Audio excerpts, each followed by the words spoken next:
গরম হয় হোক, কিন্তু পায়েসটা আমাদের আর তালের বড়া খেতেই হবে। আগে খাওয়া, তাই না? দেখো আমার ঘামে পুরো স্নান হয়ে যাচ্ছে, মায়ের ব্লাউজে পুরো ঘেমে গেছে। গরমে তোমরা মরে যাচ্ছ, তাও তোমাদের এই তালের বড়া খেতে হবে, আবার শ্যামলির দুধের পায়েস খেতে হবে, তাই তো? ভিজে গেছে, আর এই তো মাটাই শেখাচ্ছে সব। তাল বড়া খেতেই হবে। তো বারবার বলেছি ও আচ্ছা, এটা শ্যামলির দুধের পায়েস হচ্ছে। হাঁড়িতে করলে ওই তো ওইটা আর ওই উঠছে যায়। কতবার বলেছি হাঁড়িতে দে, হাঁড়িতে দে। এই জন্য বড়দের কথা শুনতে হয়, তাই না? এইটা আমি ভাবলাম এটাতে হয়ে যাবে, আমার আইডিয়া হলো। নেই। আর এটা কি তালের বড়া হচ্ছে?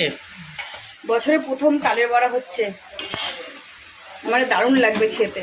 এটা দেখো, সারা জায়গা আর তারপরে হচ্ছে বৃষ্টি, দাদি তাল দিয়েছে। তারপরে হচ্ছে বৃষ্টি আর এই তালের বড়া। আহ, জাস্ট অসাধারণ, নাকি জীবন ফিরে পেয়েছো?